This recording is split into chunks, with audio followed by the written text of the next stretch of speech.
Apocalypse. Say it out loud for a second. Let it sit there. And now notice what just happened in your mind. What picture formed, what feeling arrived, what image snapped into place the moment the word landed. Chances are you saw something burning. A red sky over a ruined city, a mushroom cloud climbing toward the stratosphere, 4 riders on horseback cutting across a darkened horizon, tidal waves, collapsing buildings, the last gasping moments of human civilization playing out like the final act of a disaster film you have seen 100 times in 100 different versions. Maybe the image was religious, angels pouring out bowls of wrath, plagues descending, the ground splitting open. Maybe it was secular, a meteor, a pandemic, an artificial intelligence gone cold and efficient. Maybe it was personal, some smaller-scale catastrophe that felt world-ending in the way that private devastations always do. Whatever form it took, here is the thing almost every version of that image has in common. It involves the end of something, destruction, termination, the closing of the curtain on everything that came before. Now here is the sentence that should stop you cold. Every single one of those images is wrong. Not just incomplete or slightly off, wrong in the most fundamental way a word can be wrong, which is that it now means the opposite of what it originally meant. The word apocalypse does not mean the end of the world. It never did. In the language it came from, in the culture it emerged from, in every text that used it for the first 1,000 years of its existence, the word meant something closer to the precise reversal of destruction. It meant an unveiling, a disclosure, a lifting of a veil to reveal something that was previously hidden. It is a word about sight, not about annihilation. A word about things becoming visible, not about things ceasing to exist. The catastrophe meaning, the burning cities, the final judgment, the civilizational collapse, is not ancient. It is not even medieval. It is a modern invention, assembled gradually from centuries of theological argument, political anxiety, and eventually, quite literally, Hollywood. The word was hijacked so slowly and so thoroughly that by the time most people alive today learned it, the original meaning had been buried so deep that digging it out feels almost shocking, almost like a betrayal of everything you were taught to believe the word contained. But here is what makes this more than a footnote in an etymology textbook. The drift of this single word has had consequences that extend far beyond the boundaries of linguistic accuracy. The most famous text in all of Western literature that carries this word in its title, the final book of the Christian Bible, has been read by billions of people through the lens of destruction and end times catastrophe, when its own first word, in the original Greek, announces something entirely different. The word that opens the book of Revelation is apocalypsis. And apocalypsis means an unveiling. Not the end of everything, the uncovering of something. Those two phrases are not close to each other in meaning. One describes a terminal event.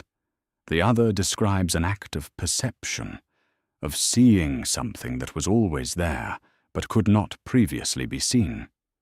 The difference between them is the difference between a demolition and a diagnosis, between a building coming down and a doctor finally telling you what has been wrong all along. That distinction is not trivial. The way you understand what a book is doing changes everything about how you read it. If you believe Revelation is a forecast of upcoming disaster, you read it like a weather report, scanning for the approaching storm, calculating timelines, identifying the signs that confirm what you already expect. If you understand it as an unveiling, a deliberate pulling back of a curtain to show you something hidden, You read it completely differently. You lean forward. You ask what is being shown. You look for the thing that was obscured, the truth that the text is working to disclose. Those are not variations on the same reading. They are different projects entirely. And it is not only a question of reading.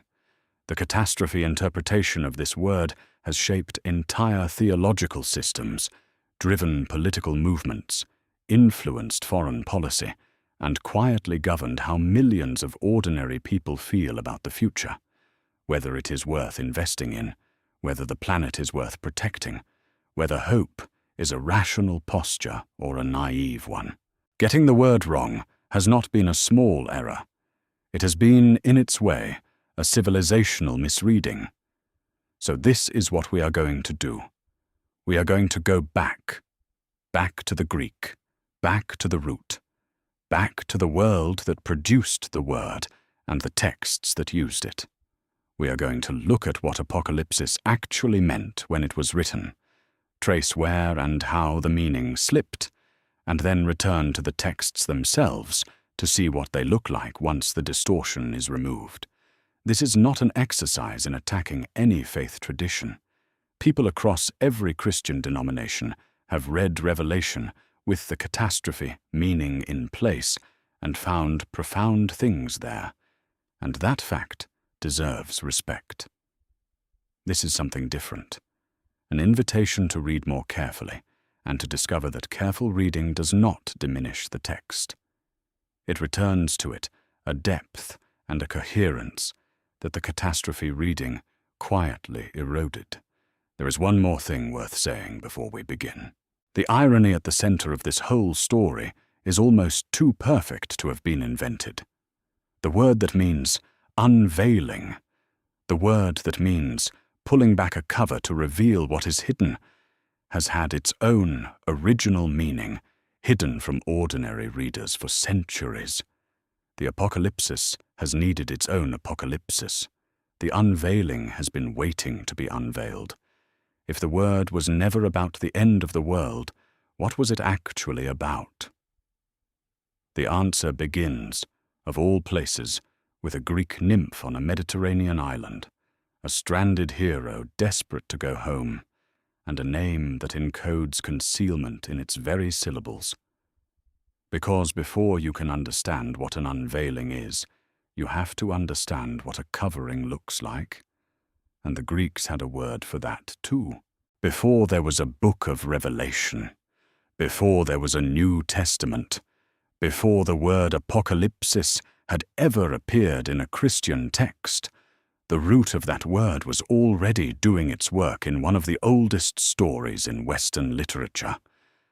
And the place to find it is not a library in Alexandria or a monastery in the Aegean. It is on a fictional island in the middle of the sea, where a goddess with a very revealing name is holding a hero against his will. Her name is Calypso. She appears in Homer's Odyssey, and she lives on an island called Ogygia, which ancient geographers placed somewhere in the western Mediterranean. Remote, beautiful, and completely cut off from the rest of the world. Odysseus has washed up on her shore after years of war and wandering, and Calypso has fallen in love with him. She keeps him there. She feeds him. She sleeps beside him. She offers him immortality if he will only stay. By most measures, this should be paradise, and Odysseus sits on the beach every day and weeps, staring out at the water, aching to go home. The name Calypso comes from the Greek verb kalypton, which means to cover, to hide, to conceal. This is not an accident of phonetics. Greek names, especially in Homer, tend to encode function. Calypso is the one who covers. She is, in her very name, the act of concealment. She covers Odysseus from the world, from his family, from his destiny, from the life that is waiting for him in Ithaca. He is hidden on her island, wrapped in her veil, kept away from what he is supposed to become. This matters because the word apocalypsis is built from the same root. Apo is a Greek prefix that functions as a reversal marker. It means away from, off, out of. The same kind of reversal you see in English when you add de to the front of a word. Defrost, declassify, decode. When you decode something, you are removing the code, stripping away the layer that concealed the message. When the Greeks said apokalyptin, they were saying the same thing. Remove the covering, strip away the veil, undo the concealment. The noun form, apocalypsis, is the result of that action. The removal of the covering, the uncovering, the disclosure. Apocalypsis is, at its core, the opposite of what Calypso does to Odysseus. If you want to understand what the word means, hold those two images side by side. Calypso covers.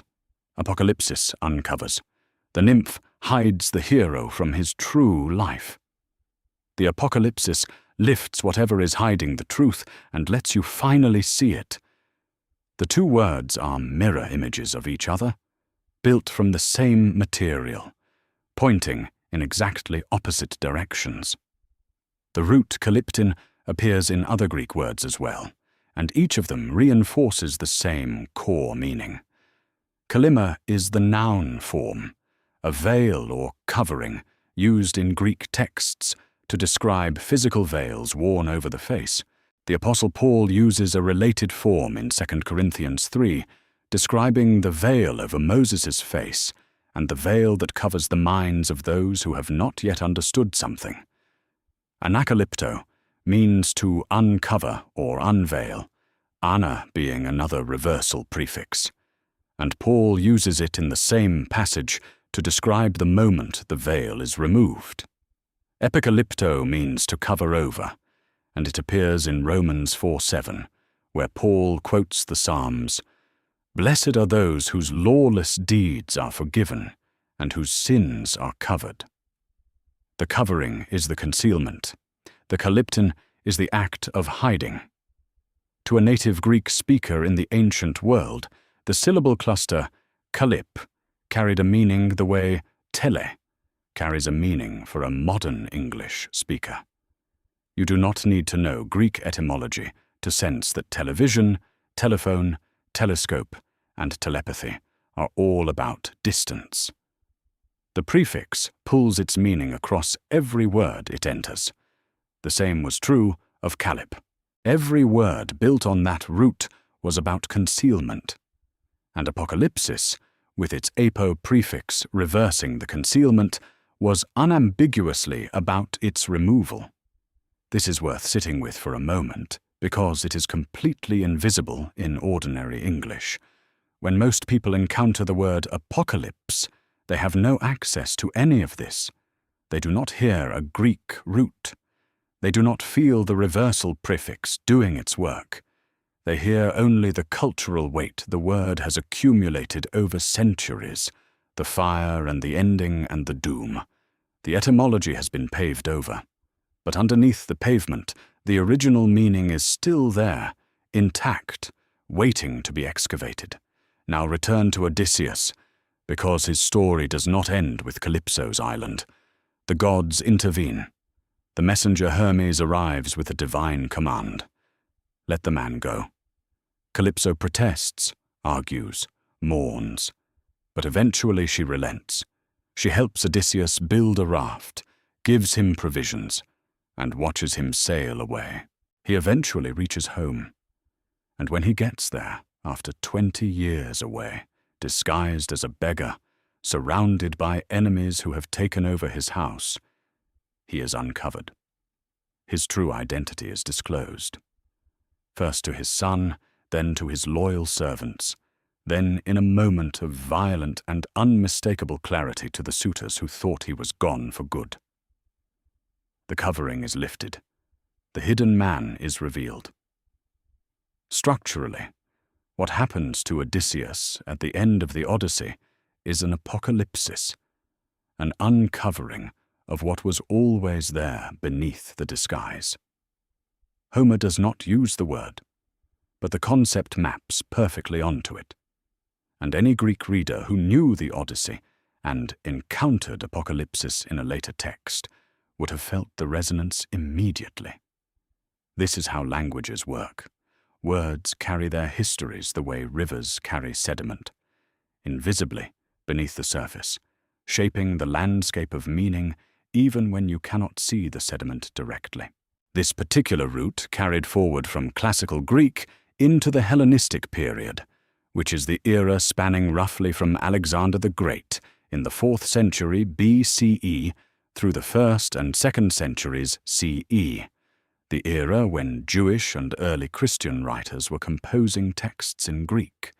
They were writing in a language that had already been thinking with this root for hundreds of years. When they reached for a word to describe the disclosure of a hidden truth, the lifting of a veil on something previously unseen, they reached for apocalypsis.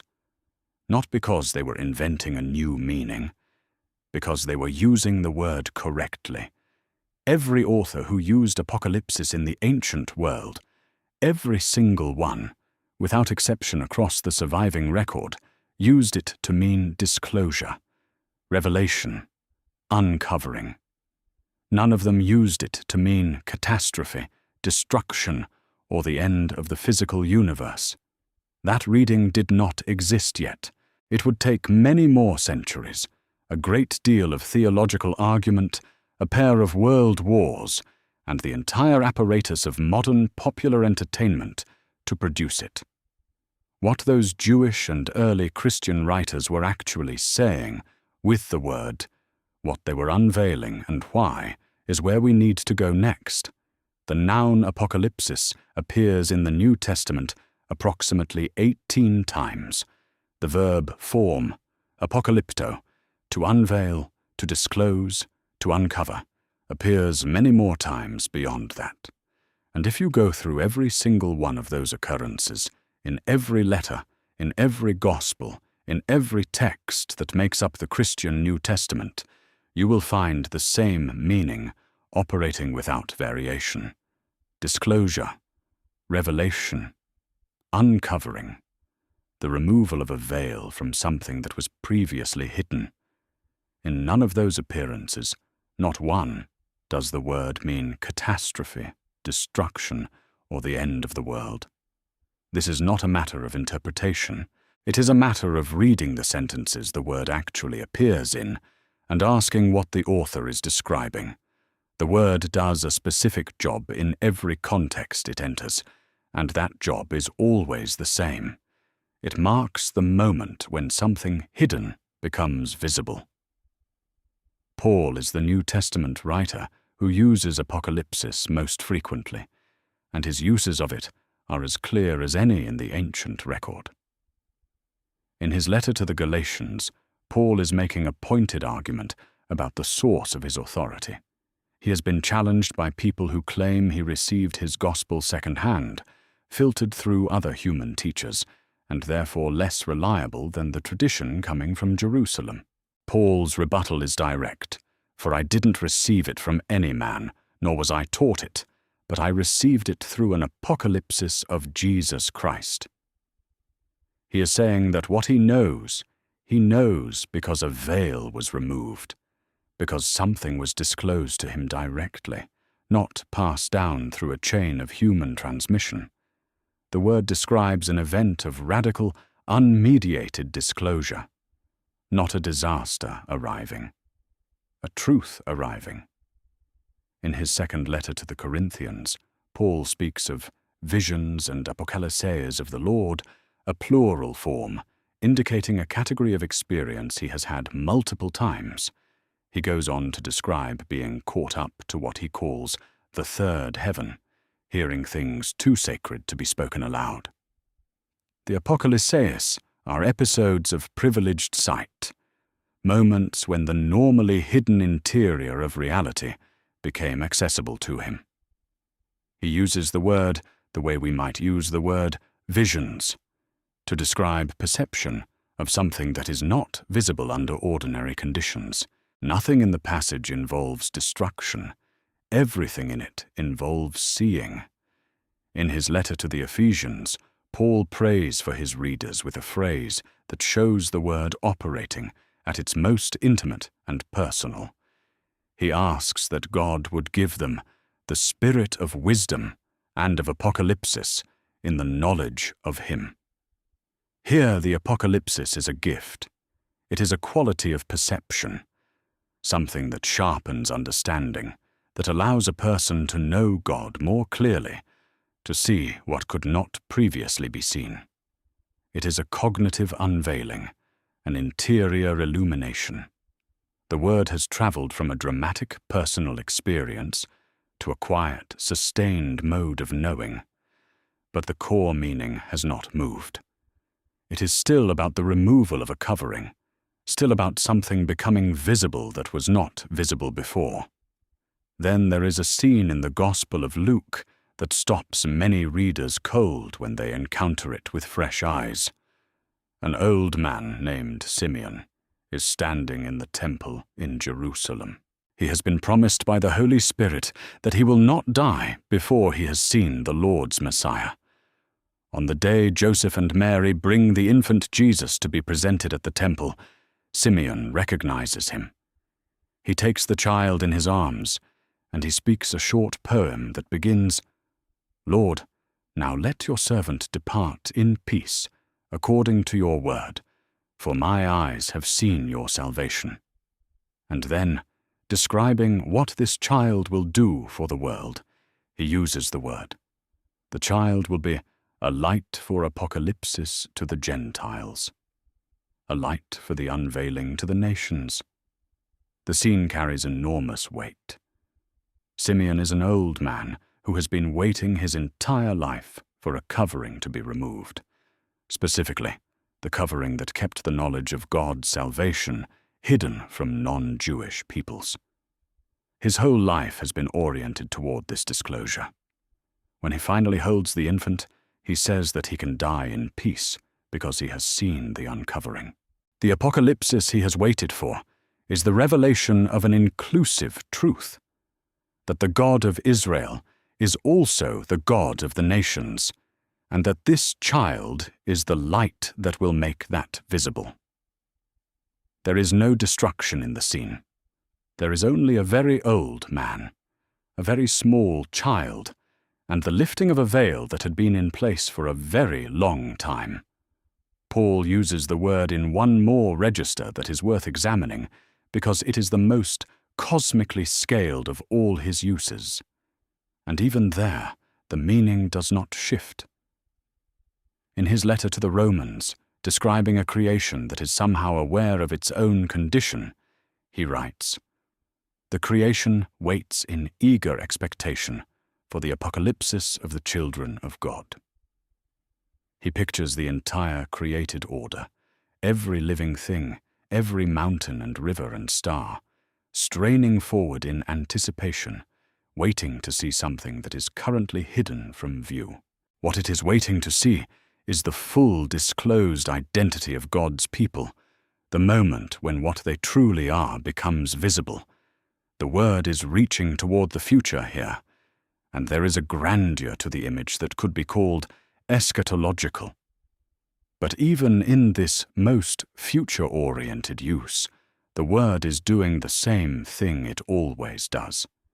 It is describing a revealing, not a destroying. This is a point worth pausing on, because one of the common defenses of the catastrophe, meaning, is that it arises from the future tense, end times flavor of some apocalyptic language. The argument goes, even if the word means unveiling in ordinary contexts, when it is used about the future of the world, it implies catastrophic change. But that argument does not hold up against Paul's usage in Romans. Paul is absolutely writing about a cosmic future, a moment when the shape of reality will be different than it currently is. And the word he chooses for that moment is still apocalypsis, still an unveiling, still a disclosure, still the removal of a veil. The future he is pointing toward is not a demolition. It is a revelation. And then there is the first word of the last book of the Bible. The book of Revelation opens in Greek with a single word, apocalypsis. The full phrase that follows is Apocalypsis Iesu Christo, the unveiling of Jesus Christ. Not the destruction of Jesus Christ, not the end brought by Jesus Christ, the unveiling. The book announces in its very first word what it intends to do: remove a covering and show you something. The fire and the beasts and the bowls of wrath and the collapsing stars are not the book's purpose. They are the symbolic vocabulary the book uses to communicate its purpose, which is disclosure. Specifically, the disclosure of who Jesus Christ is and what his victory means for communities living under the crushing weight of Roman power. What kind of literature does that, and why? The answer requires understanding the world those communities actually lived in, to understand why John of Patmos wrote the way he wrote, and why the genre he was writing in exists at all. You have to understand the world he was living in.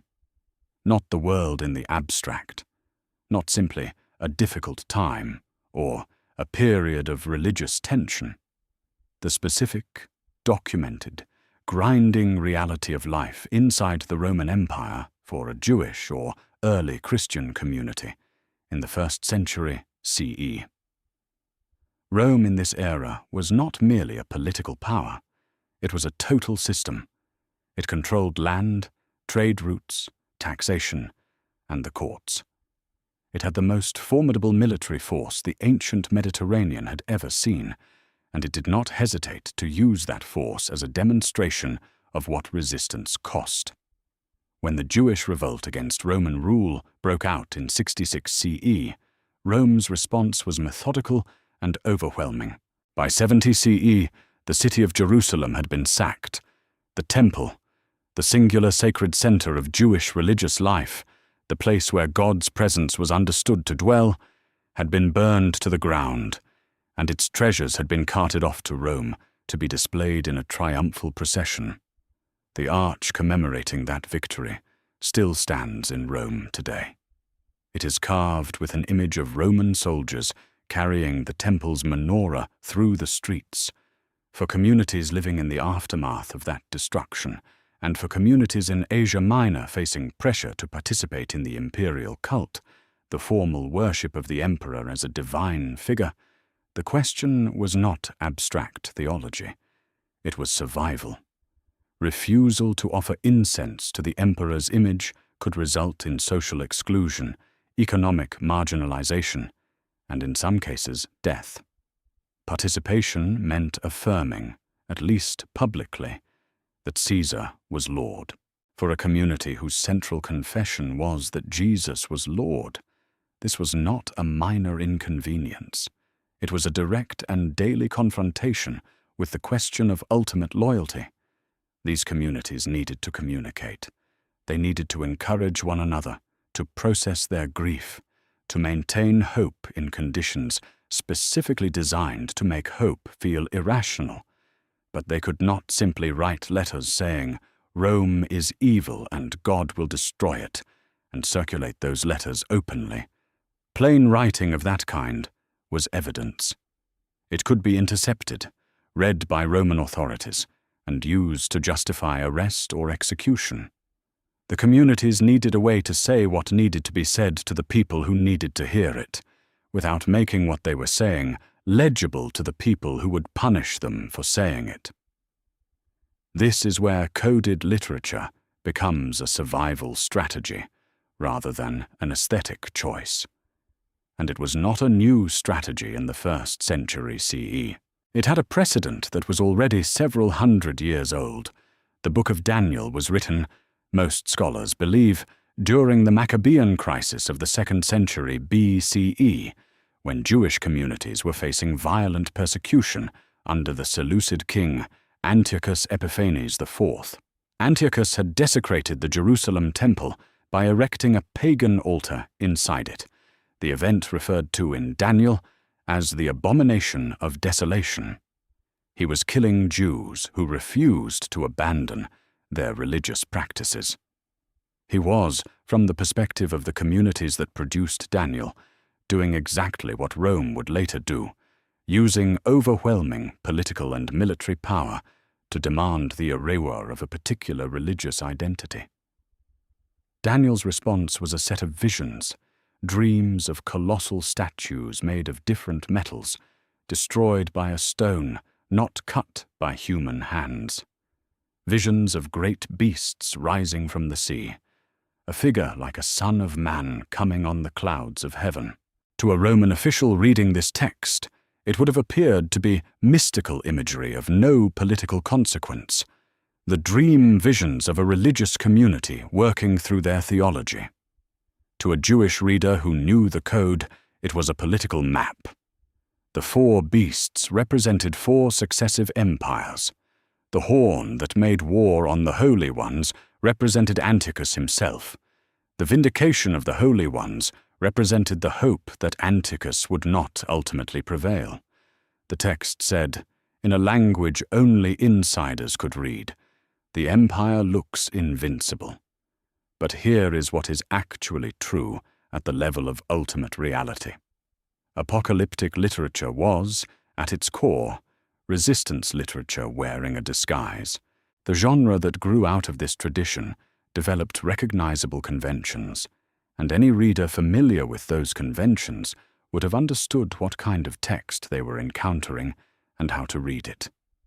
A human recipient, often a famous figure from the past, like Enoch or Ezra or Baruch, receives a vision, usually in a dream or trance state. A heavenly guide, typically an angel, accompanies the visionary and interprets the symbols.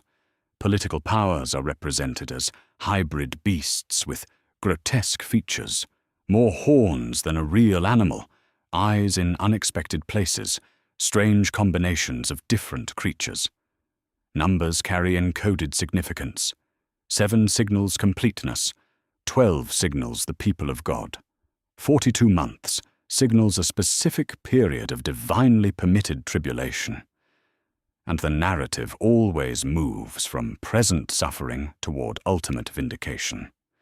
The people who are enduring now will be vindicated. The powers that seem to be winning now do not have the last word. None of these conventions require the reader to believe that the physical universe is about to be annihilated. They require the reader to understand a symbolic language and to apply that language to the specific political crisis the text was written into. The genre is not a prediction machine. It is a disclosure instrument. It takes the hidden truth, the theological reality behind the political appearance, and makes it visible to people who desperately need to see it. That is the tradition John of Patmos was writing inside. When he sat down on his island in the Aegean and began composing the text that would become the final book of the Christian Bible, he was not inventing a new form.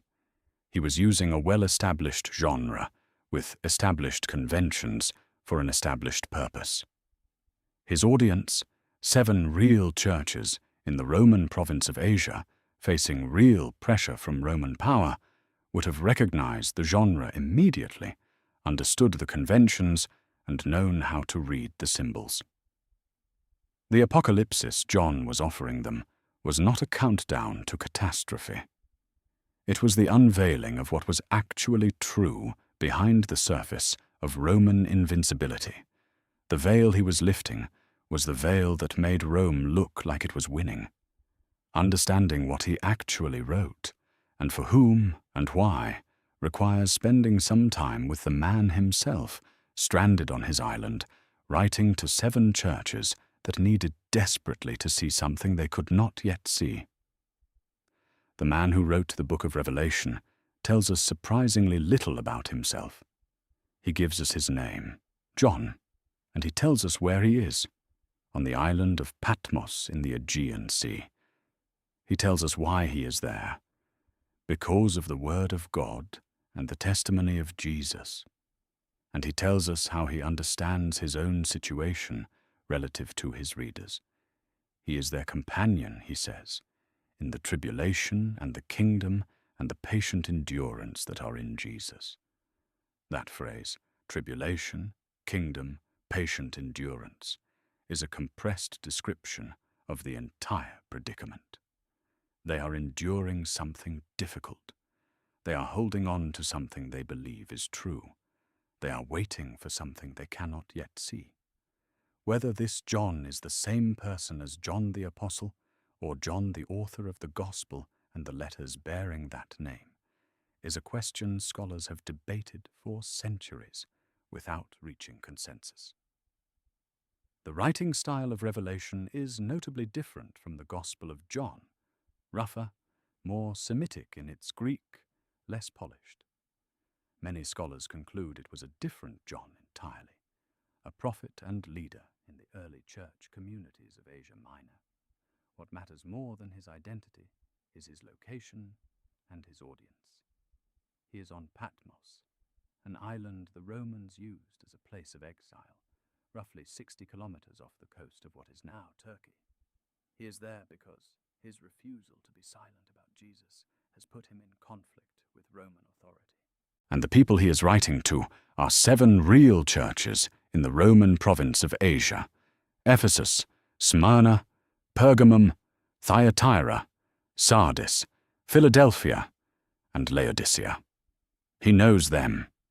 He speaks to their specific conditions in chapters 2 and 3 with a precision that only someone intimately familiar with each community could manage.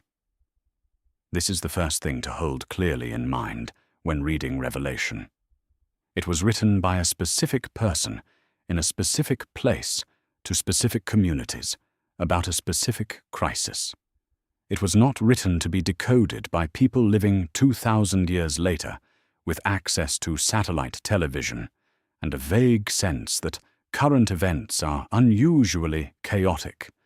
It was written to be read aloud in a room full of people who were navigating the daily reality of living under Roman power while confessing allegiance to someone Rome had executed as a criminal.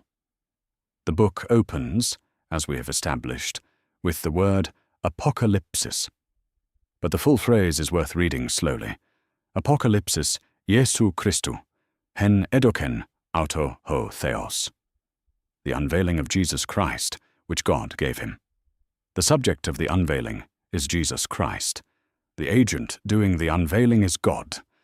And what is being unveiled is not a schedule of future disasters. It is who Jesus Christ is, what his death and resurrection mean, and what his authority over Rome and over all earthly powers actually looks like when the veil is removed. John is not predicting headlines. He is pulling back a curtain on a truth his audience desperately needs to see.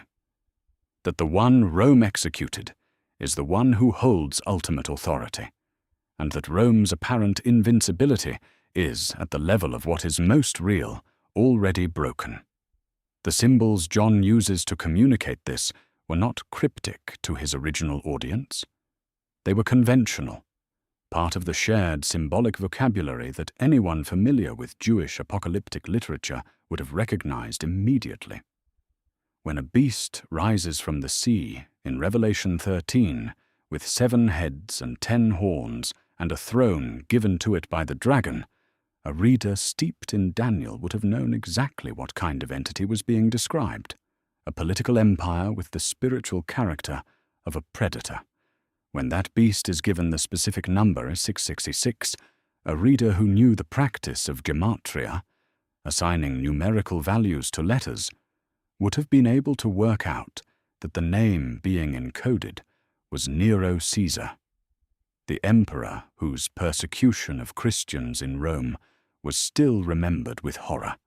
When a great city is called Babylon and described as sitting on 7 hills, drunk on the blood of the saints, no one needed a footnote to understand that the city being described was Rome, which literally sits on 7 hills and which had literally executed members of these communities. The symbols were coded only enough to provide deniability. If the text fell into Roman hands, a Roman official might see mystical imagery without obvious political content. But to the communities it was written for, the message was clear. Rome is the beast.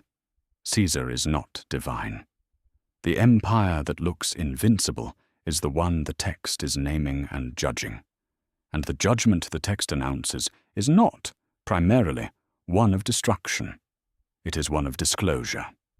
The core of what John is unveiling to his 7 churches is not, soon everything will burn.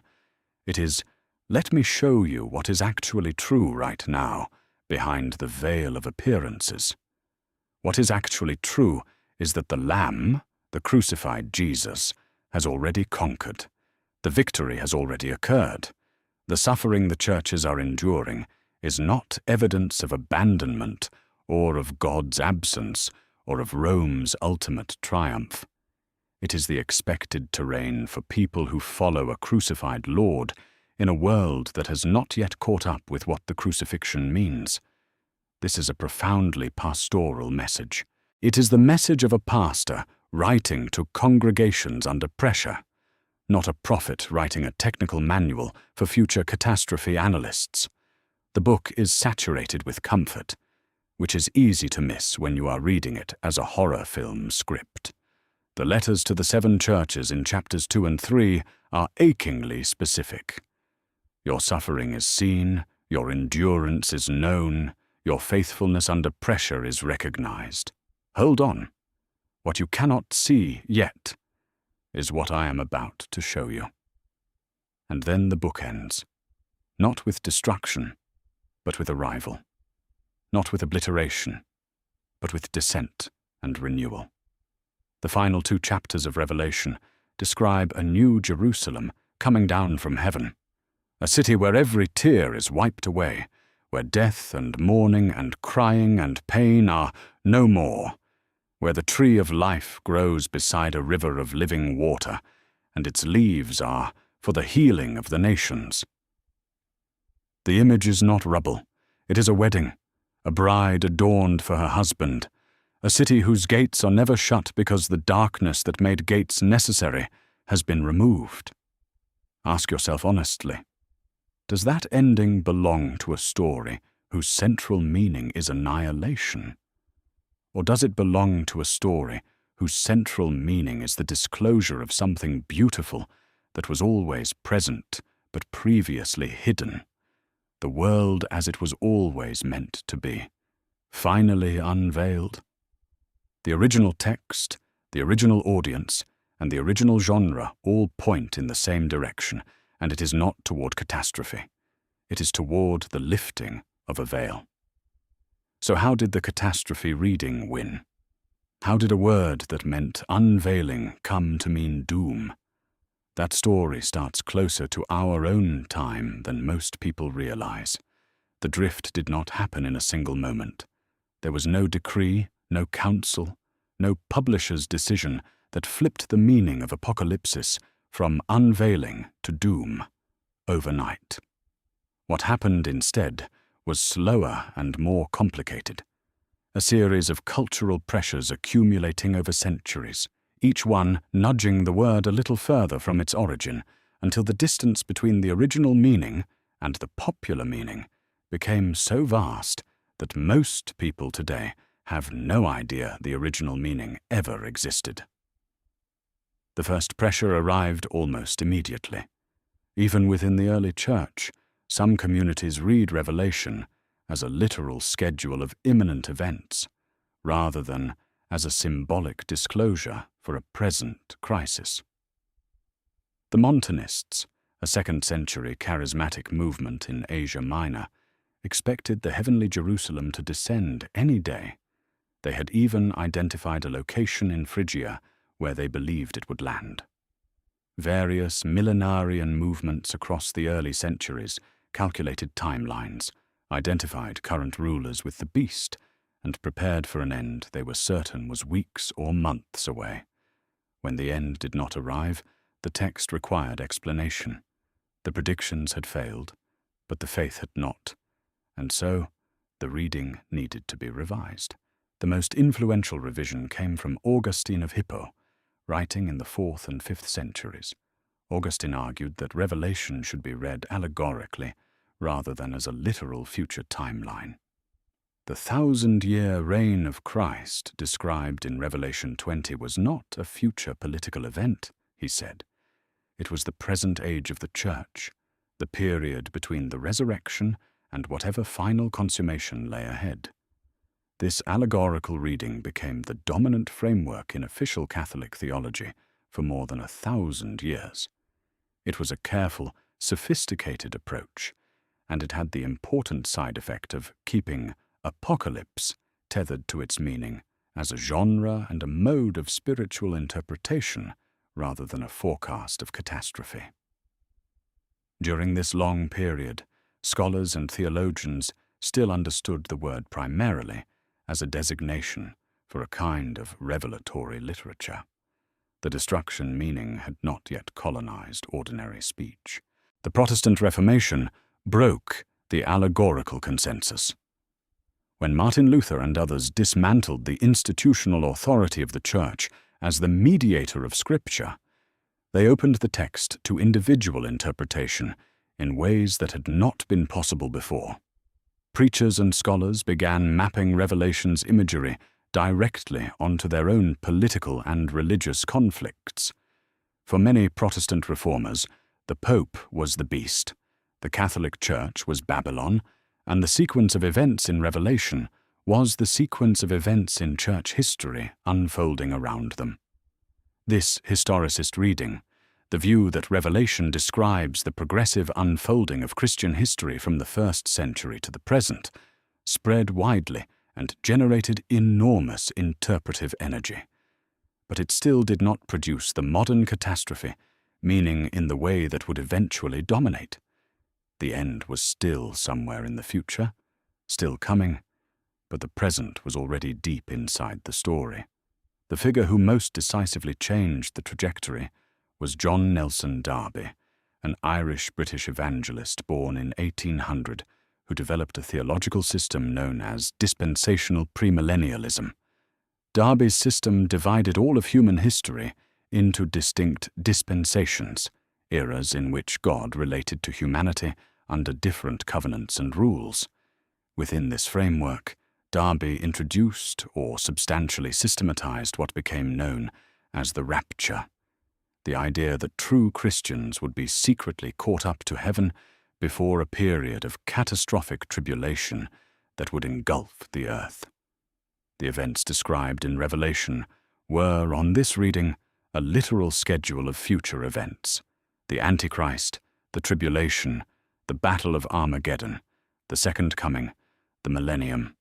All of it would happen in sequence, and the sequence was knowable from the text. Darby's system crossed the Atlantic and took deep root in American evangelical culture, largely through the Scofield Reference Bible, first published in 1909. The Scofield Bible was a strategic masterstroke. It printed Darby's interpretive notes in the margins and at the bottom of the pages, physically adjacent to the biblical text itself, in the same visual register as the Scripture.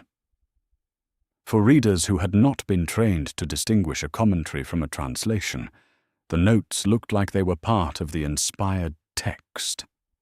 Darby's interpretations were presented as what the Bible said, not as one man's reading of what the Bible might mean.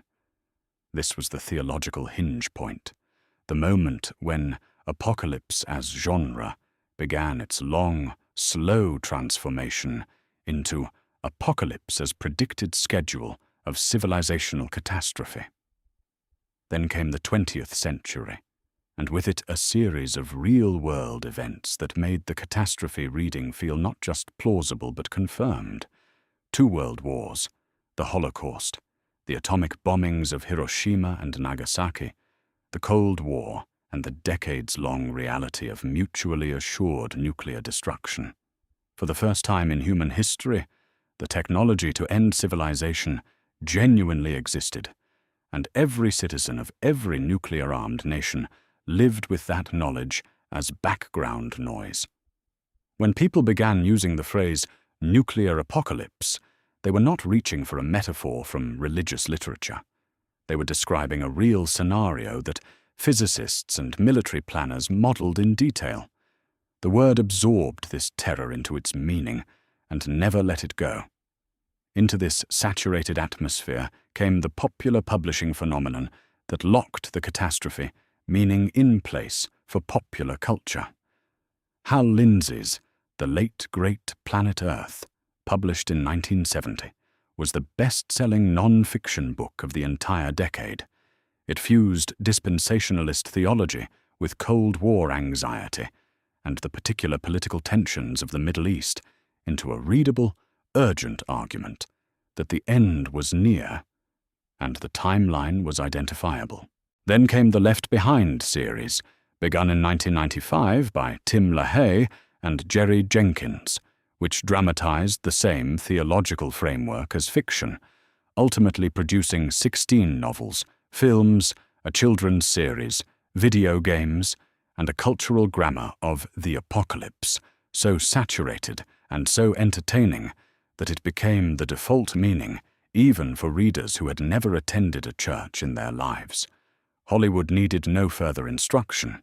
Disaster films, science fiction, prestige television, all of them reached for apocalyptic as a synonym for civilizational catastrophe, and none of them meant anything else by it.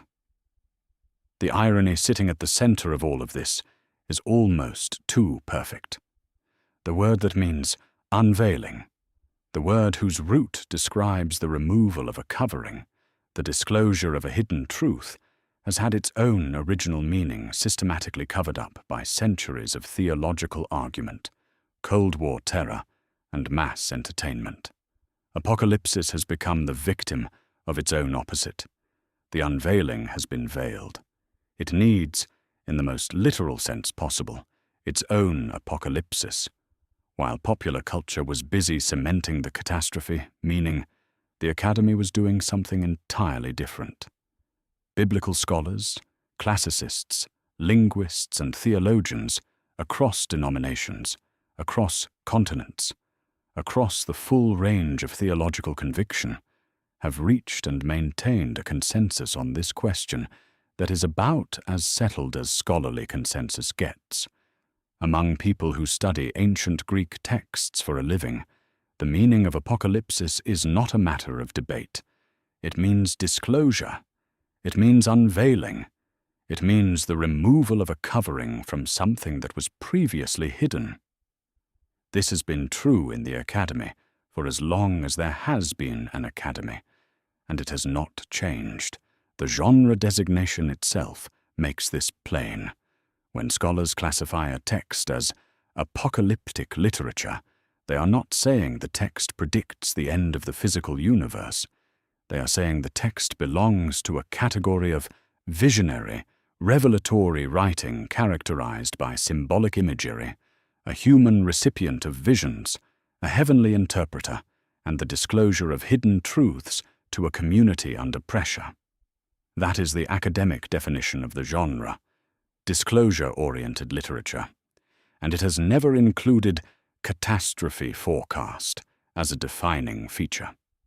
The confusion between the genre and the catastrophe meaning exists almost entirely outside the Academy, in popular usage and popular theology, not in the scholarly literature. The scholars who have written most carefully about this are not obscure figures working at the margins of their disciplines.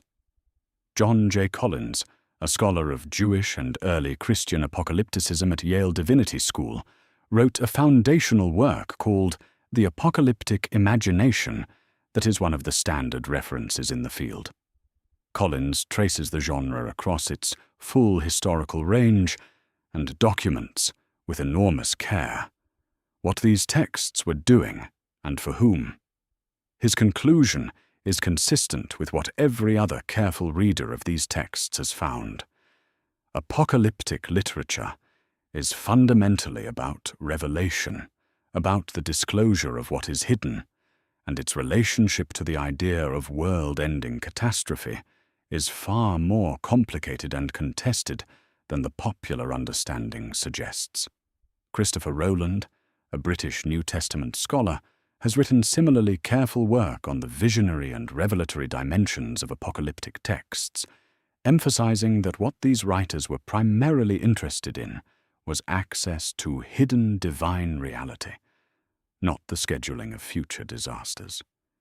Even within traditions that have historically embraced end-times theology, serious scholars have pushed back publicly against the catastrophe reading. N. T. Wright, a New Testament scholar and former Bishop of Durham, who commands enormous respect across evangelical and mainline Protestant circles alike, has argued repeatedly and in plain language that the apocalyptic equals the end of the physical universe reading is a category error rooted in cultural assumptions that first-century readers would not have shared. Wright distinguishes carefully between the Jewish apocalyptic genre, which was always about the disclosure of divine reality within history, and the modern popular notion of cosmic annihilation, which he traces to a combination of misread texts and imported cultural anxieties. These are not fringe positions. They represent careful, mainstream scholarship, produced by serious readers who have spent careers with these texts. So why has none of this reached ordinary people in any meaningful way? The honest answer involves several forces operating together. The most basic is structural. Scholarly books reach a few thousand readers. Left Behind reached tens of millions. The popular reading had an overwhelming distribution advantage, and it was not a neutral advantage. It was actively maintained. The gatekeepers of popular religious culture, from megachurch pastors to television ministries to best-selling authors, had and continue to have significant financial and institutional stakes in the dramatic end times framework. Books about the coming tribulation sell. Sermon series about prophecy and the signs of the times fill seats. A careful etymology lesson about what apocalypsis actually means in its historical context is a much harder product to package and distribute.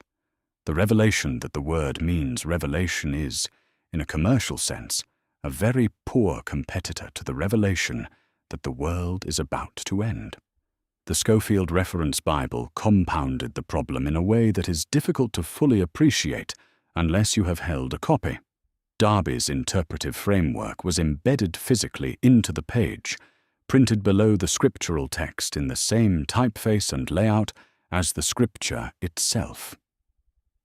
For readers who came to that Bible without prior training in the distinction between text and commentary, the notes simply looked like part of what the Bible said.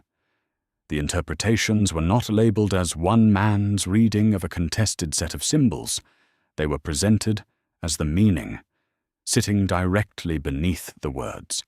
Generations of readers absorbed Darby's system as biblical teaching without knowing they were absorbing an interpretive framework invented in the 19th century. There is also a psychological dimension that deserves acknowledgement rather than dismissal. End times thinking meets a genuine human need. When history feels chaotic, when the news cycle is relentless and the political situation is frightening, and it is genuinely unclear whether things are getting better or worse, a narrative framework that says, this is all part of a predicted sequence, there is a plan, and the plan has an end, offers something that feels like orientation. The catastrophe meaning of apocalypse provides a kind of terrible comfort.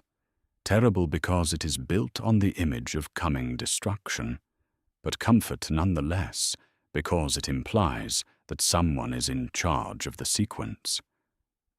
To correct that framework feels to many people like taking away not just a theological position, but a stabilizing story.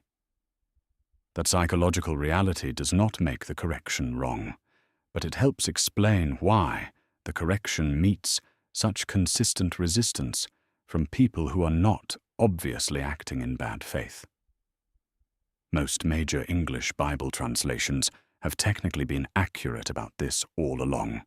The NIV, the ESV, the King James, the NASB, they translate apocalypsis as revelation, which is exactly right. The last book is called Revelation, not catastrophe, and the word the translators chose is faithful to the Greek. The problem is that the word revelation has not been strong enough to hold the ground against the cultural weight of everything surrounding it. When the book is read inside a framework that assumes it is a future events manual, even accurate translation cannot fully undo the damage. The word on the page says unveiling. Everything the reader has been taught about the book says end of the world, and the teaching tends to win. What is needed is not a new translation. It is a rehabilitation of meaning, the patient, careful work of restoring to ordinary readers the context that scholars have always had access to. That work begins with the word itself. One of the most effective ways to demonstrate that apocalyptic literature was never primarily about the end of the world is simply to show how much of it existed and how varied it was.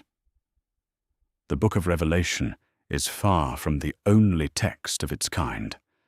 It is the most famous, and it is the one that ended up inside the Protestant biblical canon, but it belongs to a sprawling body of ancient Jewish and early Christian writing that flourished for roughly 400 years, from approximately the 2nd century BCE through the 2nd century CE. Dozens of texts in this tradition survive. They range from cosmic travelogues to political allegories to intimate ethical instruction. What unites them is not a shared prediction about the end of the universe. What unites them is a shared method, the disclosure of hidden reality to communities that need to see something they currently cannot. The examples most students of the Bible have never encountered include Enoch, 4 Ezra, 2 Baruch, the Apocalypse of Abraham, the Shepherd of Hermas, and the Apocalypse of Peter.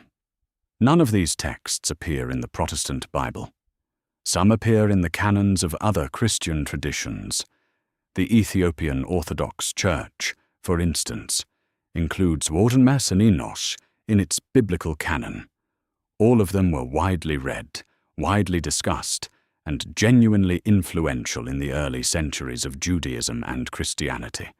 All of them are studied seriously by scholars today, and every single one of them is, in the most precise sense of the word, an apocalypsis, an unveiling.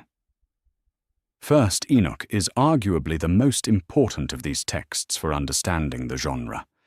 It is a composite work, assembled from several originally separate documents, and its oldest sections, the Book of the Watchers, comprising the first 36 chapters, may date to as early as the 3rd century BCE, making them among the oldest apocalyptic literature we have.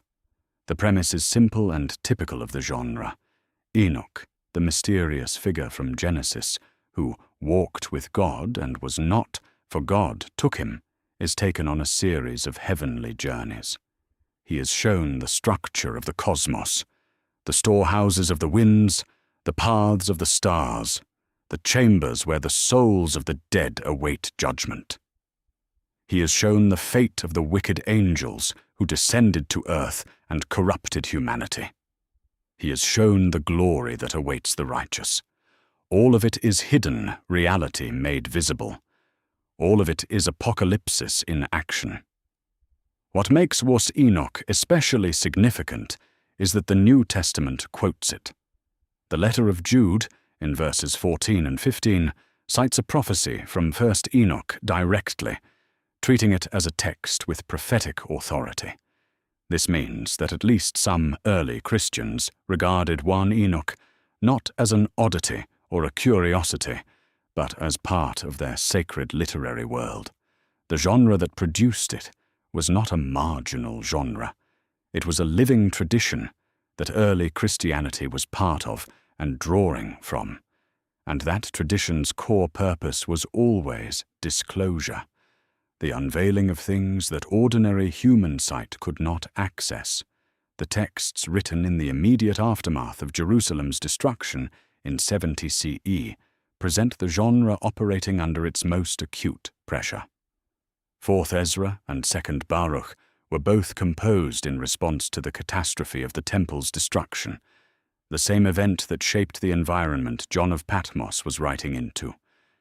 Both texts feature a central figure overwhelmed by grief and bewilderment, wrestling with the same questions that must have consumed every faithful Jew in that period. Why did God allow this to happen? What does it mean for the covenant? Is there any future for the people? The answers come through visions, through angelic interpreters, through symbolic imagery that processes the trauma and attempts to locate it within a larger framework of meaning. Notice what these texts are doing. They are not predicting an additional catastrophe. They are trying to understand the one that has already happened. The apocalypsis they offer is not a forecast. It is a diagnosis. It is an attempt to pull back the veil on the hidden meaning of a lived tragedy, to make sense of suffering by placing it within a story that does not end with the suffering. This is one of the most ancient and persistent functions of religious literature, and it is exactly what the word apocalypsis describes, the disclosure of what is hidden beneath the surface of painful experience. The Shepherd of Hermas, written in Rome in the early 2nd century CE, illustrates how wide the genre's range actually was. This text was read as scripture in a number of early churches and appears in some ancient manuscripts alongside the canonical New Testament. Its central figure is a Roman Christian named Hermas. Not a biblical patriarch, not a famous apostle, just an ordinary member of the Roman Church community. Hermas receives visions from a series of figures. First, an elderly woman who represents the church, then a shepherd figure who gives him a series of commands and parables. The revelations he receives are not about the end of the world or the coming tribulation. They are about how the church should live, how members who have sinned after baptism might repent, what virtues are required, how to distinguish true prophets from false ones. The apocalypsis here is almost entirely ethical and ecclesiological, a disclosure about the inner life of the community, not a countdown to cosmic destruction. This variety matters enormously. If apocalyptic literature were really defined by its relationship to the end of the world, the Shepherd of Hermas would not qualify as apocalyptic at all. But it does qualify according to every scholarly definition of the genre, because it shares the genre's method, a human recipient, heavenly figures, the disclosure of hidden truths that the community needs to hear. The end of the world has nothing to do with it. Set all of these texts side by side. War Enoch's cosmic tours. 4. Ezra's grief-saturated search for meaning. 2. Baruch's consolation for the bereaved, the Shepherd of Hermas's ethical instruction, and the pattern becomes impossible to miss. In every case, a person stands at a threshold between ordinary sight and extraordinary sight. In every case, a covering is removed. In every case, what was hidden becomes visible. Every one of these texts is a calypso moment in reverse. Not a hero being covered and kept from his destiny, but a community being helped to see what the covering of ordinary perception had kept from them. The apocalypsis is always a gift. It is always oriented towards sight, and it is never, at its core, simply a prediction of destruction. The catastrophe reading didn't come from these texts. It came from centuries of reading one of them, the most dramatic and politically charged one, in isolation from the tradition it belonged to, stripped of the genre conventions that would have told the original reader how to interpret what they were seeing. Restoring those conventions does not diminish the text. It illuminates it. And the illumination begins with what the word actually says. Try an experiment. Read the opening sentence of the book of Revelation, with the catastrophe meaning of the word fully active in your mind. The apocalypse of Jesus Christ, which God gave him to show to his servants the things that must soon take place. With catastrophe loaded into that first word, your body does something specific. You brace. You lean back. You prepare for the impact of what is coming, because the opening word has told you that what follows is a forecast of devastation, and your whole posture as a reader becomes the posture of someone waiting to be warned. Now read it again with the word's actual meaning in place. The unveiling of Jesus Christ, which God gave him to show to his servants the things that must soon take place. With unveiling in that opening position, your body does something entirely different. You lean forward. Your attention sharpens. You are not waiting to be warned of destruction. You are waiting to be shown something that has been hidden. The word has oriented you toward sight rather than survival, toward discovery rather than dread. That shift in posture is not trivial. It changes the entire emotional register of what follows. And the change compounds as you move through the book, because nearly everything that appears in Revelation is doing something different depending on which lens you are reading through. The catastrophe lens turns the book into a horror film with theological framing. The unveiling lens turns it into a sustained act of pastoral care, a text written to help suffering people see what they desperately needed to see but could not access through ordinary perception. Nowhere is this transformation clearer than in the letters to the 7 churches in chapters 2 and 3. Read as end times prediction. These chapters are often treated as a kind of warm-up material, a brief pastoral preamble before the real action begins. Read as unveiling. They are the heart of the whole project. 7 precise, intimate acts of disclosure in which the risen Christ addresses each community by name and tells them something true about themselves that they cannot fully see on their own. To the church at Ephesus, the disclosure is uncomfortable. You have abandoned the love you had at first. You are doing everything right in visible, external terms. You are doctrinally sound, morally serious, resistant to false teachers, and something essential has quietly died at the center of what you are doing. Here is what you cannot see about yourself. To the church at Smyrna, the disclosure runs the opposite direction. You think you are poor. The community around you likely confirms that impression, and the unveiling is that this assessment is wrong. You are rich. The visible poverty is not the whole truth. To the church at Pergamum and the church at Thyatira, the disclosure is that accommodation to the surrounding culture has gone further than the community has acknowledged. A veil over the nature of what is being compromised. To the church at Laodicea, perhaps the most famous of the 7 letters, the disclosure is stark. You believe yourselves to be wealthy and self-sufficient and in need of nothing, and the hidden truth is that you are wretched, pitiful, poor, blind, and naked. The distance between how the community sees itself and what the unveiling reveals is the entire point. Every one of these letters is an apocalypsis in miniature. The risen Christ functions as the one who removes veils, who tells each congregation something about their actual condition that the surface of their communal life had concealed from them. This is not a countdown to catastrophe.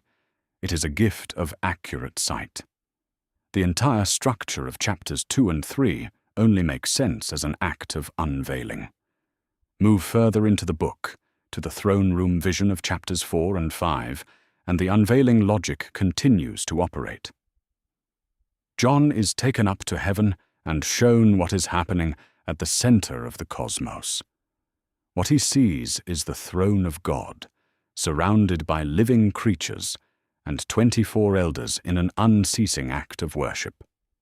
The disclosure this vision offers to a community under Roman power is not primarily about what will happen in the future.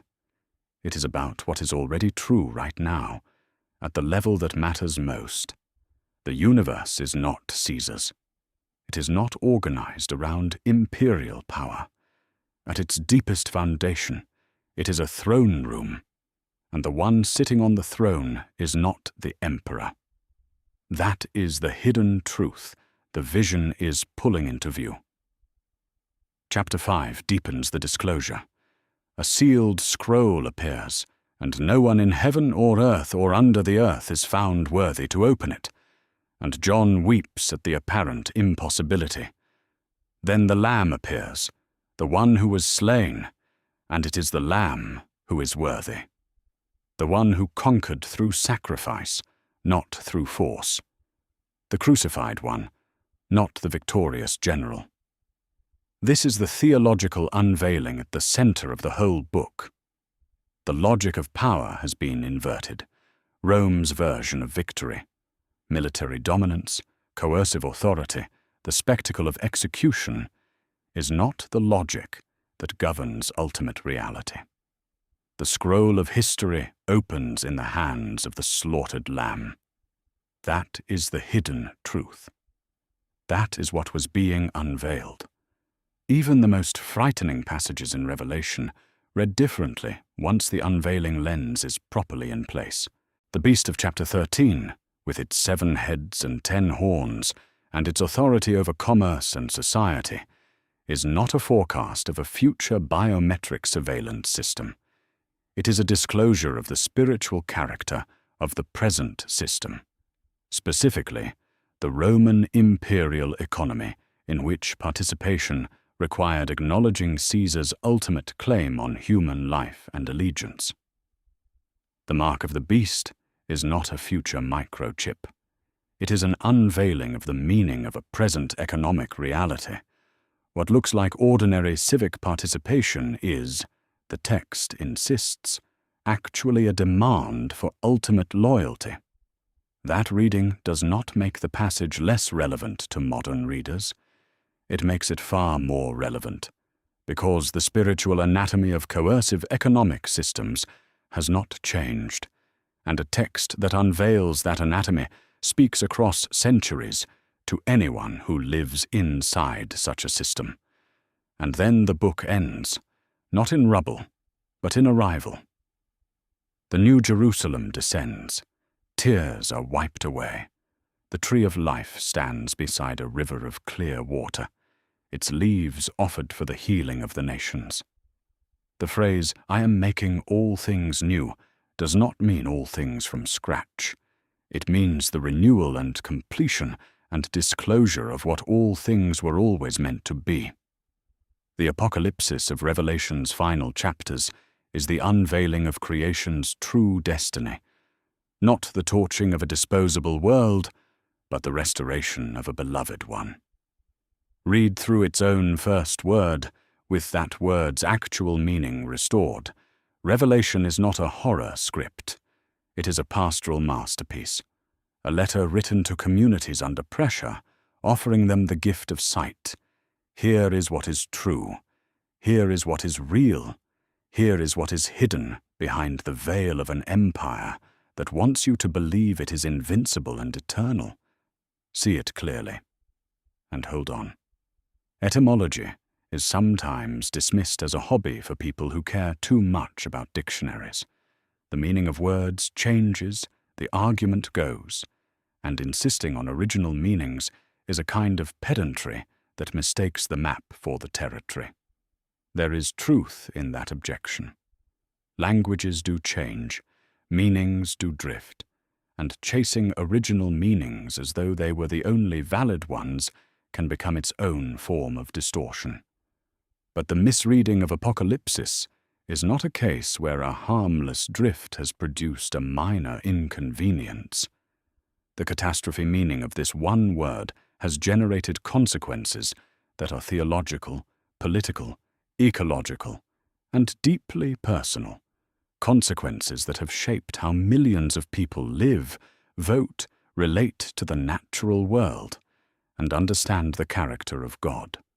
This is not an academic dispute. The weight of this particular misreading has been extraordinarily heavy, and documenting that weight is not pedantry. It is an argument for why the correction matters. The most immediate theological consequence of reading Apocalypse as catastrophe is a posture of withdrawal. If the world is about to be destroyed, if the sequence of events culminating in the end of all things has already been set in motion and cannot be altered, then the rational response is disengagement. Why build institutions? Why invest in the health of communities, the stability of ecosystems, the slow, patient work of social repair? Why pursue anything long-term in a world with no long-term? The left-behind theology that grew out of dispensationalism famously produced exactly this posture in many of the communities it shaped, a fatalistic, passive, earth-dismissing orientation in which the present world was understood to be not just temporary, but essentially disposable. Barbara Rossing, a Lutheran theologian whose book The Rapture Exposed offered one of the most thorough critiques of dispensationalist eschatology, argued precisely this point. End times theology, as popularized in the 20th century, had made whole communities of Christians functionally indifferent to creation care and social justice, because both require investing in a future the theology said didn't exist. The political consequences have been equally serious, and in some cases considerably more visible. End times theology has been a fixture of American political discourse for decades, particularly in relation to the Middle East. Within the dispensationalist framework, specific events in Israel and the surrounding region are understood to be steps in a prophetically predicted sequence leading toward the return of Christ. This belief has translated, for some policymakers and a significant portion of the voting public, into foreign policy positions driven not by geopolitical analysis, but by theological interpretation. Wars have been discussed as fulfillments of prophecy rather than catastrophes to be prevented.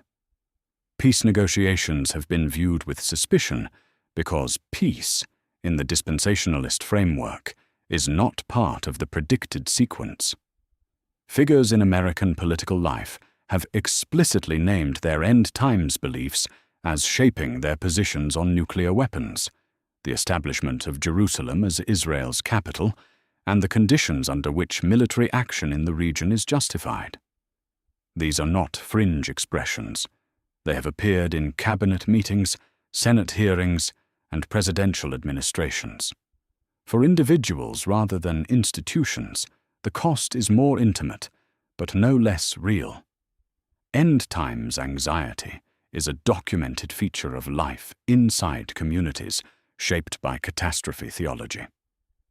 People raised to believe that the apocalypse could arrive at any moment, that the current generation might be the last, that the signs are converging, that the end is near, develop a particular relationship with the future that affects concrete decisions. Pastors and therapists working with people leaving high-control religious environments frequently describe the specific paralysis that comes from having grown up without a coherent picture of a personal future, difficulty planning careers, relationships, families, finances, because the framework that organized their world had no room for a future that continued. The phrase, "Why bother? Why invest? Why plan? Why build? Why stay?" is a recurring feature of testimonies from people deconstructing dispensationalist upbringings. That paralysis is a pastoral cost, and it is paid by real people. There is also an ecological argument that deserves to be stated plainly.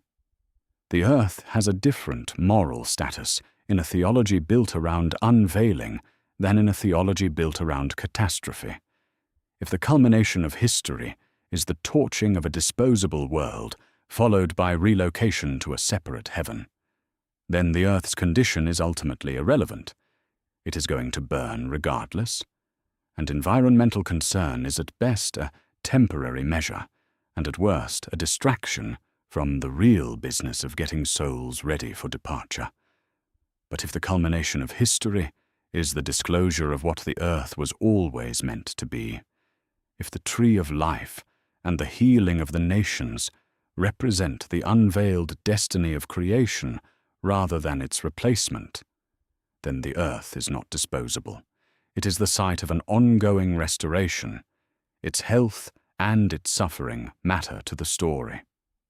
A theology grounded in the true meaning of apocalypsis generates environmental responsibility, not as an add-on, but as a direct implication of what the Word says about where everything is going. And then there is the quieter cost, harder to quantify, but perhaps the most pervasive of all. There is a significant population of people who have walked away from Christian faith, not because they stopped believing that something transcendent might be real, but because they could not reconcile a God who is about to destroy everything with their own moral instincts about what a good God would be like. The catastrophe reading of Revelation presents, as its final word on the character of God, a figure whose relationship to creation culminates in annihilation. That is a portrait many people cannot inhabit in good conscience, and so they leave. Restoring the word's actual meaning does not resolve every theological question that drives people from faith. But it does change the portrait. The last book of the Bible, read through its own first word, is not primarily about God's rage. It is about God's disclosure.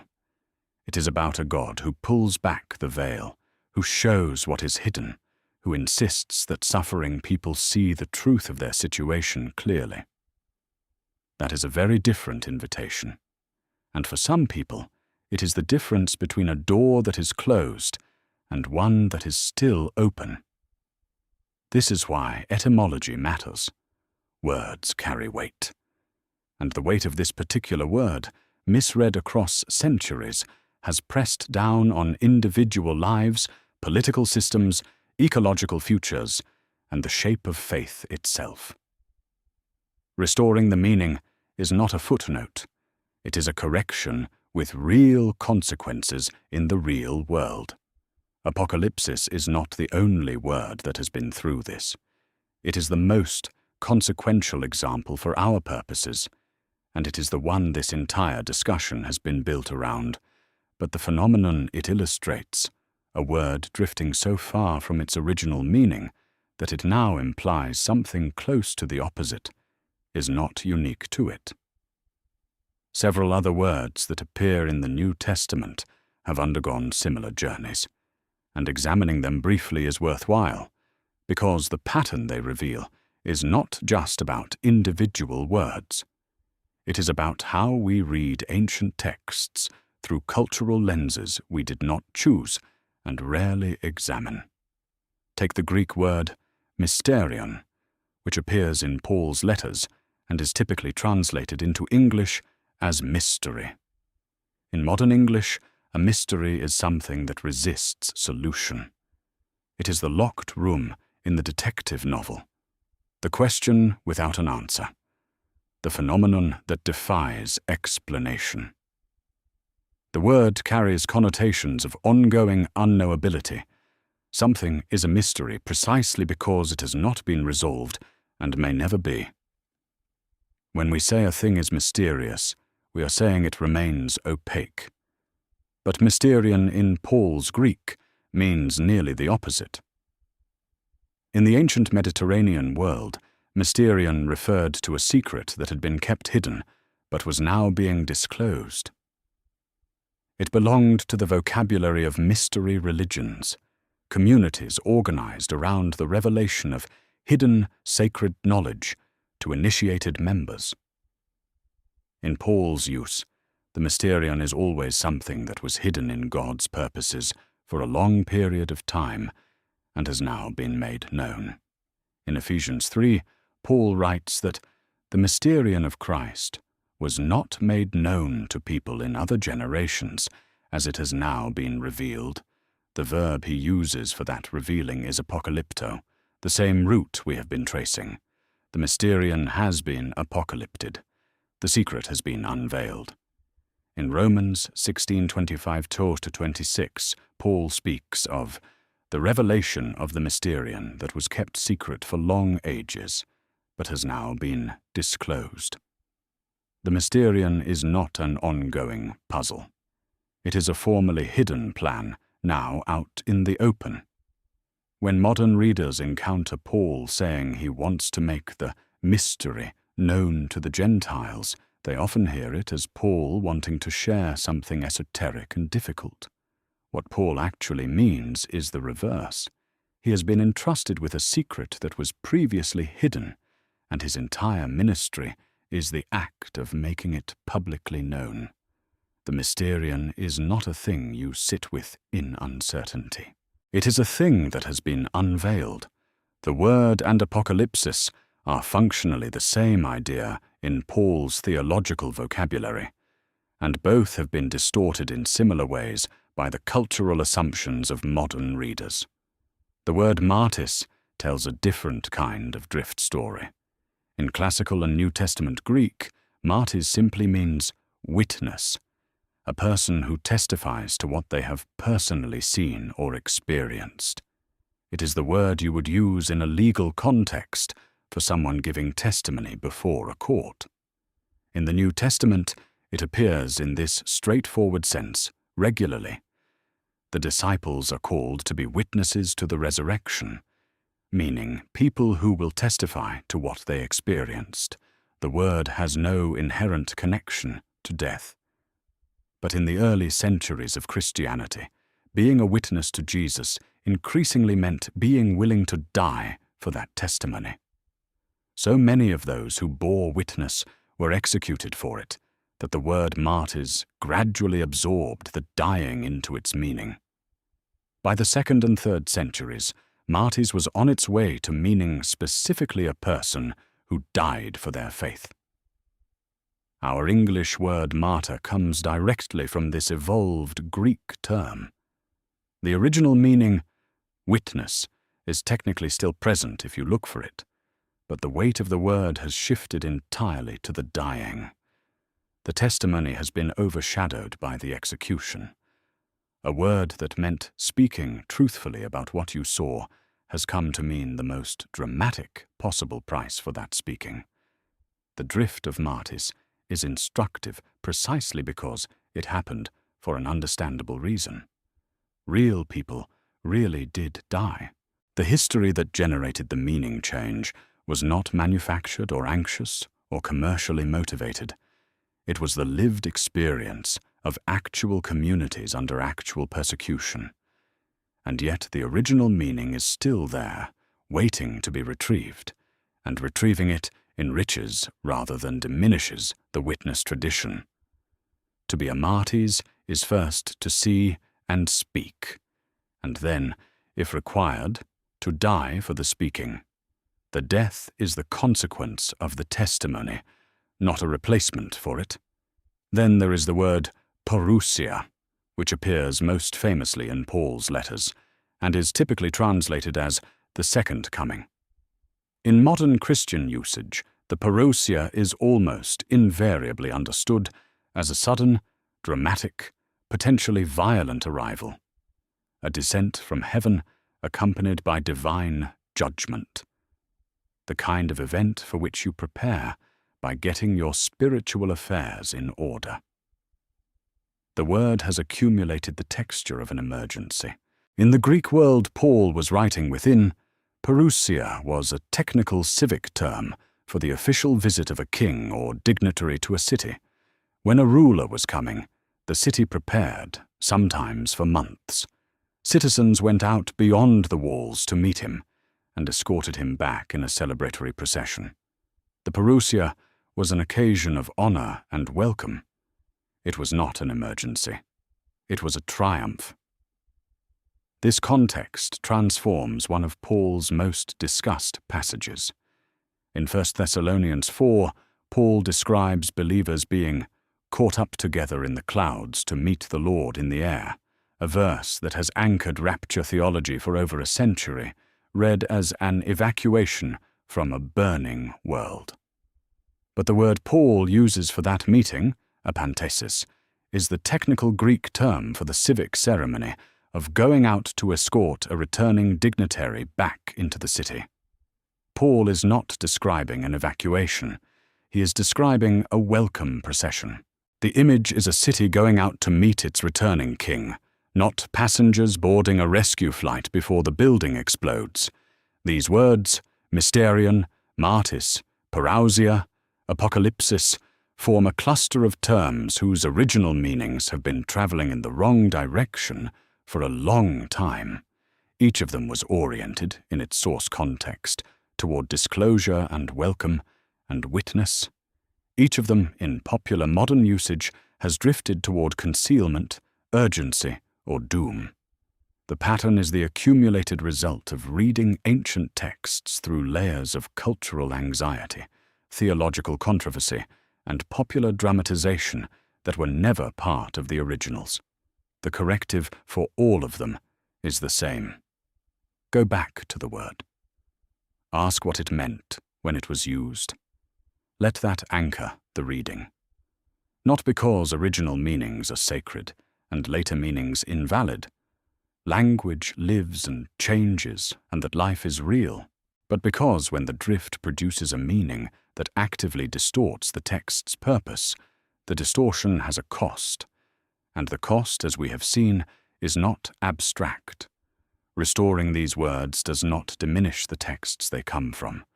It returns to those texts a coherence and a generosity that centuries of accumulated misreading quietly took away. Go back to the question from the beginning, the word apocalypse.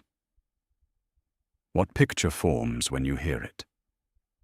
You were asked that at the very start, before any of this, and the image that arrived was almost certainly shaped by catastrophe, burning, ending, the final collapse of everything familiar. That image came from somewhere specific. It came from centuries of theological drift, from a 19th century Irish-British evangelist who divided history into dispensations, from a reference Bible that embedded his interpretations directly beneath the scripture text, from the Cold War terror of nuclear annihilation, from decades of best-selling novels and Hollywood disaster films. It did not come from the Greek. It did not come from the original meaning of the word. It came from a long, slow accumulation of cultural pressure that buried the word's actual meaning under layers of doom that were never part of it. Now ask the question again. With everything you know now, with the root calyptin and its connection to calypso, with the prefix apo, doing its work of reversal, with Paul's 18 uses of the word all pointing toward disclosure, with Simeon holding the infant Jesus and describing him as a light for apocalypsis, with John on his island writing to 7 real churches in the language of a well-established genre built entirely around the unveiling of hidden truth. What does the word mean to you now? The answer should be different, or at least more layered, more complicated, more honest about the gap between what the word was and what it became. And if the answer is different, that difference is a gift. Not because it makes the texts easier or the questions simpler, but because it returns the word to its actual project. It stops pointing you toward the exits and starts pointing you toward the veil. What apocalypsis gives back to a reader, once its meaning is restored, is the sense that the texts using it are addressed to them, not as spectators of an upcoming disaster, but as people who are currently unable to see something they need to see. That is the posture the word creates when it is allowed to do what it originally did. Not brace for impact, lean forward. Something is about to be shown, And what is being shown is always something hidden by the present arrangement of power. Hidden by empire in John's original context, the Roman system that presented Caesar as divine, that made its dominance look like the natural order of things, that executed dissidents and then displayed their suffering as a warning. Hidden by the performance of invincibility that every coercive system needs its subjects to believe in. John's apocalypsis said to the 7 churches, "I am going to pull this curtain back and show you what is actually there, not the end of everything, the truth of everything. And the truth was that the Lamb, not Caesar, held the scroll of history, that the crucified one, not the conquering general, was the one found worthy to open it, that the community's suffering was not evidence of abandonment, but of participation in a story whose ending had already been determined. That message, delivered to communities who were enduring real pressure and real persecution in the 1st century CE, is not a museum piece. The spiritual anatomy of coercive power has not changed. The experience of living inside a system that insists on its own permanence and beneficence, while grinding down the people at its margins, is not a 1st century experience exclusively. The disorienting sense that the wrong side is winning, that the people and powers who should not prevail keep prevailing, is not a historical curiosity. It is a recurring feature of human experience, and it generates the same question in every generation. Is this what is actually true, or is there something I cannot yet see? The apocalypsis is still the answer to that question. Not a countdown to catastrophe, a disclosure of what is real, which brings us back, one final time, to Calypso's island. Odysseus sits on the beach every day and weeps, staring at the water, aching for home. He is covered. He is concealed. Calypso keeps him on her island, not through violence, but through the weight of what she offers.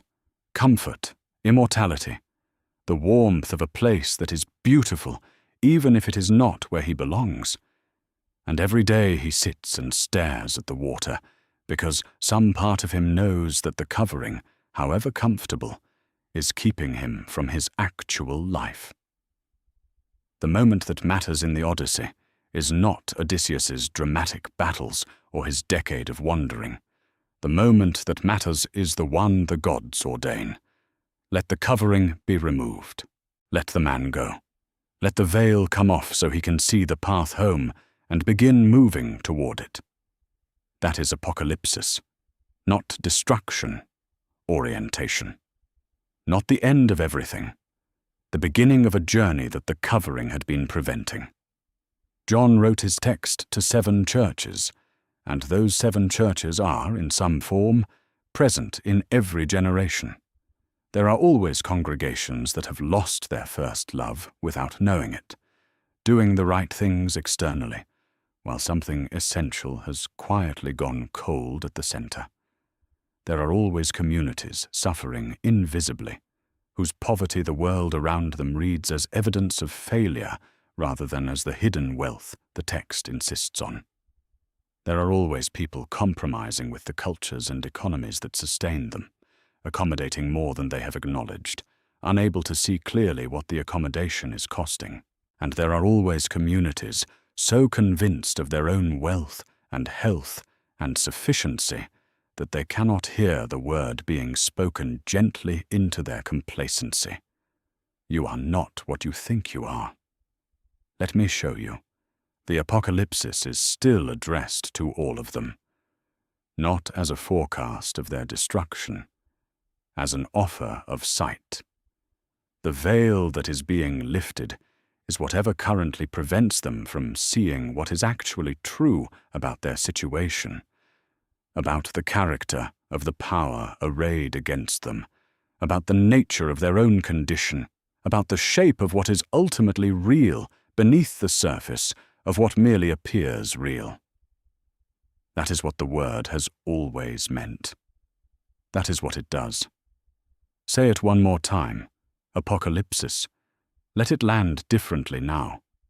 Not the end of everything, the uncovering of something. Not a door slamming shut on all that exists. A veil being drawn back from something that was always there, waiting to be seen. Not a forecast of doom addressed to people who need to prepare for impact. An act of disclosure addressed to people who need to see clearly, and who, once they see, can finally begin to move toward where they are going. The apocalypse was always an invitation. The real one, the original one, the one the word actually described before the centuries buried it. An invitation